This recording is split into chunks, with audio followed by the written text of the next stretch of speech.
Bonjour, c'est Ken. Alors, je m'appelle Ken, je suis coach sportif spécialisé en musculation fonctionnelle et aujourd'hui, je continue ma série sur les meilleurs exercices à la maison.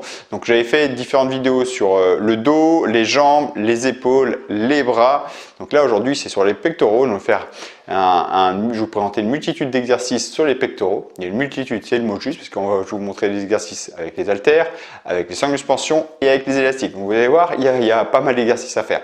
Ok, donc je vous propose ces exercices-là, je vous montre ces exercices-là et je vous retrouve tout de suite après. Alors on commence par le classique, le développé couché. Donc là, les consignes surtout c'est important, c'est mettez bien les pieds ancrés au sol. On est fort sur les cuisses, on pense aussi à ses jambes. Les coudes descendent toujours sous la ligne des épaules. Vous voyez, la tête est loin des épaules. On descend la barre à la poitrine et on remonte en soufflant. D'accord ? On inspire à la descente, on expire à la montée. La même chose avec halter. Donc là, ce qui est bien avec halter, c'est que les mains ne sont pas bloquées dans un angle donné par la barre. Je peux les pivoter un petit peu, qui correspondent plus à mon anatomie. Et pareil, les coudes sous la ligne des épaules, je suis toujours fort sur mes cuisses. J'inspire à la descente, j'expire à la montée. Je serre bien le ventre, toujours rester gainé. Voilà, et j'ouvre bien la cage thoracique, donc les bras fléchis pour m'aider aussi des triceps. Alors là, le développé incliné avec la barre, donc pareil, donc je descends la barre au niveau de la poitrine, les coudes sous la ligne des épaules. Et l'inclinaison du banc fait que je vais travailler un peu plus la partie supérieure des pecs, le faisceau claviculaire. Donc là, la même chose avec halter. Donc moi globalement, en général, je préfère avec halter parce que comme je vous disais, l'articulation du poignet n'est pas bloquée. Je peux bouger un petit peu et je peux faire un petit arc de cercle avec les haltères. Je cherche à ouvrir pour bien étirer et resserrer un petit peu les mains en haut. Alors on ne resserre pas complètement les mains parce que tout en haut ça sert à rien. Là ici, l'écarté, donc là il n'y a pas la flexion des bras. Vous voyez, je garde un léger flex au niveau des coudes et je descends pour étirer la cage thoracique, je cherche bien à étirer et je reviens. Donc les haltères ne se touchent pas parce qu'arrivé à hauteur des épaules, il n'y a plus rien qui se passe. C'est la gravité qui fait son travail, donc il n'y a plus de tension sur les pecs. Donc je cherche juste à étirer et resserrer un peu les haltères. Donc on met beaucoup moins lourd parce qu'on est sur un étirement. Là, ici un exercice moins connu, là c'est du développé plutôt décliné, je suis sur la partie basse des pecs et surtout très fort sur les cuisses. Donc cet exercice est intéressant pour aussi apprendre à installer ses jambes pour le développer couché, à comprendre que les jambes sont fortes, ça va être important, c'est important. Donc les cuisses travaillent, les fessiers travaillent et les lombaires travaillent. Ici c'est travailler le haut des pecs et un gainage extrêmement puissant. Il y a une version les pieds au sol, je vous montrerai tout à l'heure avec élastique. Donc là on va chercher vraiment à travailler la sangle abdominale, le ventre serré avec les jambes tendues pour avoir un gainage très puissant, le menton baissé. Et on va travailler le partie haute des pecs. Là, des pompes avec sangle de suspension. Là, donc, ce qui est important avec les sangles de suspension, c'est qu'on va chercher à travailler les pecs, les triceps, les épaules et l'instabilité. J'insiste sur ce terme-là, l'instabilité, parce que si on fait en sorte que les sangles touchent les bras, ça sert à rien. Autant les faire au sol. Les sangles ne touchent pas les bras pendant le mouvement. Vous voyez, le sangle va toucher un peu le bras en bas du mouvement. Et pendant l'action du mouvement, je ne touche plus les sangles. Donc je suis instable. Là, je vous montre une version bras fléchis, bras tendus. Donc, on va travailler en unilatéral, donc avec un écarté et un développé en fait. Bras fléchis, on va travailler les triceps et les pecs, et bras semi-tendus, on est vraiment sur les pecs et on inhibe le triceps. D'accord. Bon, l'épaule travaille toujours aussi, mais on va inhiber le triceps ici de façon unilatérale pour travailler plutôt équilibré en force et sur isolé en écarté comme celui-ci. Là c'est de l'écarté, donc les bras vous voyez sont semi-tendus, ils ne sont pas complètement tendus parce que je ne bloque pas mon articulation. C'est plus dur qu'avec les haltères parce qu'en bas du mouvement la tension est très forte, on est vraiment porté, il faut trouver son juste milieu. Enfin il y a le gainage qui est incorporé, tout ça c'est différent des haltères. Donc vraiment chercher à étirer et revenir. Et pareil, je ramène pas les mains complètement parce qu'une fois que j'ai les bras quasiment tendus, il n'y a plus d'action.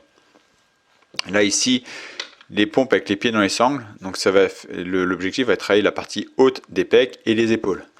Donc je respecte mon gainage, je lâche pas mon dos, je casse pas mon dos, les jambes contractées. Je descends et je remonte en poussant fort sur les bras. Donc les bras qui fléchissent bien, donc pour travailler en plus les triceps, les pecs et le haut des pecs.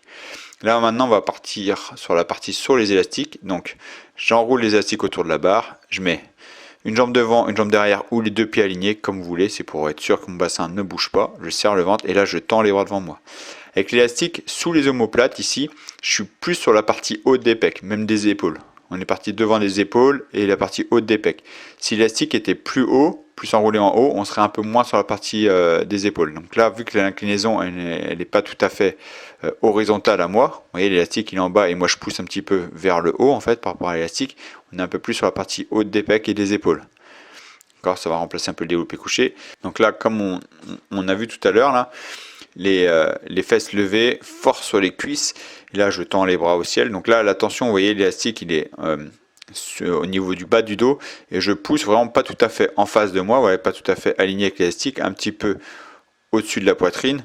Donc là, la tension, elle est pas sur le bas des pecs comme tout à l'heure, elle est sur le haut des épaules, à cause de la tension des élastiques. C'est pas comme avec les haltères. Là, ici, pareil, là, je résiste, l'élastique, il est en bas. Moi, je tends et en haut du mouvement, vous voyez, l'élastique veut me ramener vers le bas, donc c'est toujours le haut des pecs qui travaille, mais il y a avec une action de gainage. Là, les abdos vont travailler en plus. Le premier, on est assez puissant parce qu'on est les fesses levées, donc on va être assez puissant, on va travailler la chaîne postérieure. Là, on va travailler plutôt le gainage ventral en plus du haut des épaules. Donc la tension est encore plus forte sur le haut des épaules et un gros gainage ventral sur cet exercice. Là, un de mes exercices favoris pendant longtemps, en fait, c'est vraiment un exercice que j'aime beaucoup pour les pecs. Ici, on va travailler en force de façon unilatérale. Donc l'élastique il est en hauteur et là je suis sur les genoux, sur la main, bras fléchis pour étirer ici le pec, j'étire et je tends le bras et un petit peu en diagonale. Contrairement avec halter, ici, même en haut du mouvement, quand je vais resserrer la main par rapport à l'autre, la rapprocher sur l'autre main, j'ai une tension énorme sur l'intérieur des pecs que je ne peux pas avoir avec halter. Parce que là, tout le long du mouvement, la tension elle augmente. Donc là, ici, un mouvement debout, donc un mouvement phare que j'utilise énormément debout. Donc là, je le développer, mais avec en plus un mouvement très fonctionnel où les cuisses ont une importance énorme. Le gainage ventral, les pecs et les épaules, très dur d'inhiber les épaules. Et j'enroule l'élastique autour des épaules pour augmenter la tension sur les pecs. Donc là, un exercice isolé, donc là je vais chercher à augmenter l'étirement sur le pec, donc je suis de profil à la porte, donc le gainage, les obliques travaillent énormément, et je ramène la main devant moi pour travailler l'intérieur des pecs aussi. Donc là, j'intérieur l'intérieur, là j'ouvre, ici j'étire, et quand je ramène, là jusqu'en haut du mouvement, le plus loin possible, l'intérieur des pecs est énormément travaillé. Là, ça va être un développé couché pur, mais avec élastique. Donc là, l'élastique il est vous voyez, l'élastique il est en bas, et quand je tends les bras, il est aligné avec mes avant-bras qui fait que je suis vraiment en développé couché. Et là, vous voyez, j'enroule l'élastique autour des épaules pour augmenter la tension sur le milieu des pecs. Là, vraiment, l'ouverture de la cage thoracique permet d'étirer ici, j'étire bien. Et quand je tends les bras, je suis sur les pecs dans son ensemble. Et en resserrant les mains, je suis sur l'intérieur des pecs. Là, c'est du développé incliné. Vous voyez, le siège est un peu plus redressé et j'amène l'élastique au-dessus des épaules. Donc là, j'enroule pas sur les épaules, j'amène au-dessus des épaules. Donc là, c'est vraiment la partie haute des pecs, le faisceau claviculaire. Donc j'ai toujours un bon étirement, c'est pour ça que j'adore avec l'élastique, parce qu'en bas du mouvement, c'est là où la tension est le plus faible, là où on a moins de force, et plus je vais tendre les bras, plus la tension elle augmente. Donc j'ai un étirement sur les pecs qui est augmenté, qui après je vais chercher à raccourcir, à travailler en contraction en tendant les bras. Là, je suis sur un développé décliné avec l'élastique qui est à mi-hauteur sur la porte. Là, vous voyez, je tends les bras un petit peu vers le bas. Vous voyez, j'abaisse, je pousse vers le bas et là, je cherche à cibler le bas des pecs. Je tends vers le bas et je resserre les élastiques autour des épaules pour augmenter la tension au milieu des pecs. Le fait de entourer les élastiques autour des épaules et resserrer les mains, la tension est augmentée. Là ici, donc ça va être pareil du développé, mais là sur les genoux. Donc j'adore cet exercice, c'est vraiment un exercice pour travailler en force sur les pecs, sur les bras, sur le gainage, car l'élastique me tire en arrière, je suis obligé d'être hyper gainé, et aussi fort sur mes cuisses. Donc j'essaie de garder l'alignement genou, bassin, épaule pour travailler le corps dans son ensemble. Sinon je peux pousser les fesses un petit peu en arrière, tricher un petit peu, pousser les fesses en arrière pour inhiber un peu plus l'action sur le gainage. Sinon là bien aligné, il y a un gros travail sur le gainage et les cuisses. Et là pareil, j'enroule l'élastique autour des épaules pour avoir une tension très forte sur les pecs. Voilà, le fait d'enrouler, je resserre les mains et les pecs, l'intérieur des pecs va vraiment se contracter aussi. Donc un mouvement très complexe, j'aime beaucoup là, le travail de gainage, les cuisses en plus des pecs et des épaules et des bras. Et là, la même chose, mais en développé incliné. Ici, l'élastique est en bas, je pousse vers le haut. Là, pareil, j'essaie d'enrouler l'élastique autour des épaules. Et si je peux, autour des épaules, je resserre. Donc là, je travaille la partie haute des pecs et aussi toujours l'intérieur haut des pecs aussi.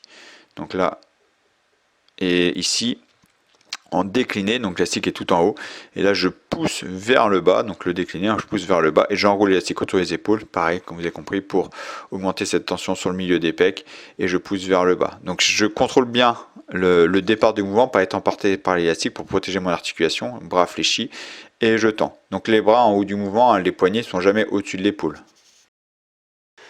Bon, comme vous avez vu, je vous ai pas menti, il y a beaucoup d'exercices, vous avez vraiment de quoi jouer, vous pouvez vraiment jouer pour mettre des exercices pectoraux dans vos séances. Si vous ne savez pas comment les utiliser, j'ai fait plusieurs séances type full body ou half body, là, haut du corps, ça va vous intéresser. Je vous invite à aller voir ma playlist, je pense qu'elle se met ici, la playlist, donc allez voir la playlist de toutes les séances que je propose, des séances type, des séances où je fais les séances avec vous, où il y a les séances décrites, ça vous donnera des idées de comment construire vos séances.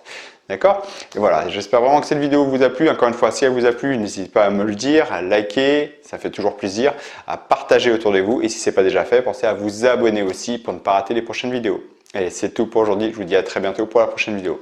Ciao!